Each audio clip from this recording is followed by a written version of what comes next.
Welcome back. It's that time again where you ask the questions and we answer them. This is Help Me NC, where the NC does not stand for North Carolina, but actually Natalie and Charlie. But in this case, while Charlie is filling in for Jim Howard on the morning show, over the next few days, Russell will be filling in and answering your questions too. So let's get right to it. The first question is a few in one, so we'll just go one at a time. And it's coming from Judson Simpson. He's asking, what is your go-to comfort food during the cooler weather? And are they inspired from anyone in your family? You're the major foodie here, so you can go first. So for me, I love gumbo. The reason why I love gumbo is a nice confluence of your veggies and your different meats and so forth. And the coolest thing about the gumbo, I would have to say, is the roux. Learning how the roux? Yeah, the roux is basically how the gumbo gets its color. Okay. It's basically flour. It's 1.5 cups of flour, 1 cup of oil. And you're stirring it, and the longer you stir it around, the darker the color will become. Oh, wow. And, the darker the color, the more flavor that you have. And once it's all done, then you add your seasonings, and then you add the Trinity is what it's called, which is basically your celery, bell pepper, and onion, and then you add all the other ingredients. And it's just when all of those things come together, it's just perfect. And so my grandmother taught me, how to cook gumbo because part of her family was from southern Louisiana as well, and it was one of the main dishes that would help you kind of get through any life. Yep. Oh, that sounds so good. Nothing like grandma cooking. I don't really know if I necessarily have anything that in particular. Well, being Italian, I think really nice home style, like spaghetti and meatballs, homemade sauce. My grandma makes awesome all that stuff, and also my mom. I like soups, particularly like butternut squash soup and stuff. This is the time of year, and then you also can put some heavy cream on it, or you can put pumpkin seeds and stuff. I like the soups a lot. But we're gonna go moving on to this next one. This one is for Russell. Where do you get your suits from? I feel like you're holding out on me because I do wish to be fancy. And then follow-up will be, where is your favorite place? Okay, that's the next question.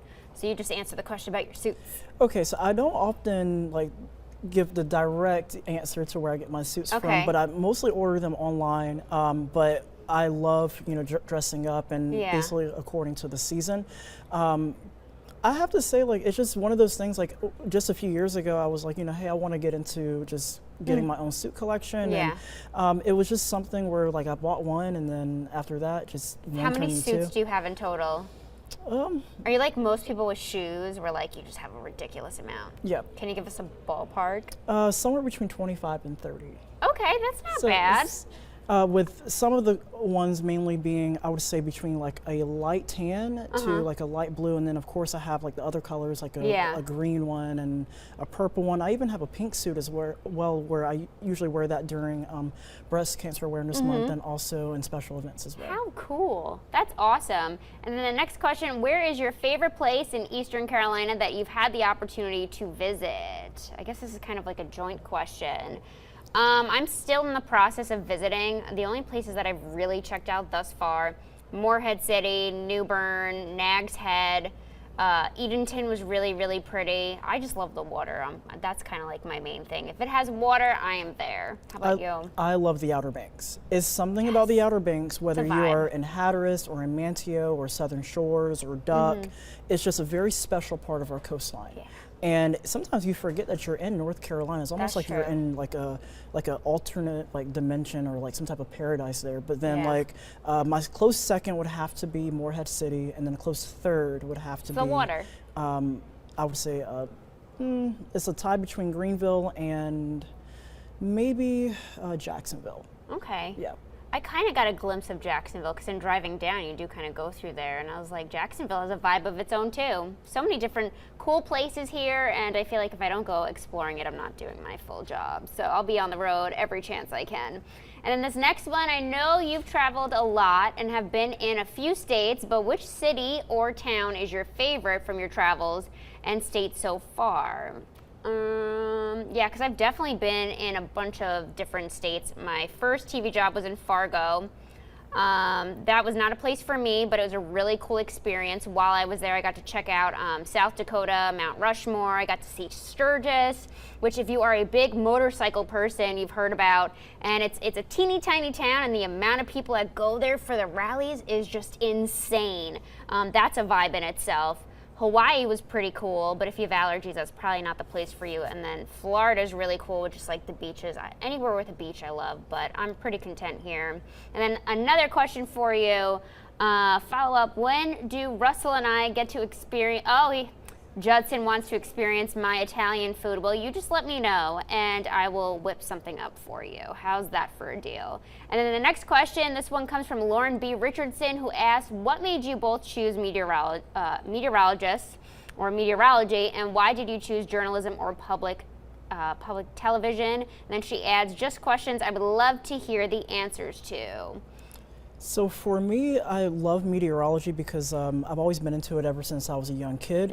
I went through a major tornado back in 2006, and seeing how you get a particular tornado literally tearing apart things, it just made me curious as a kid, and so I just took that into consideration, and ever since then I've always wanted to be into meteorology. Well, how did you land in TV?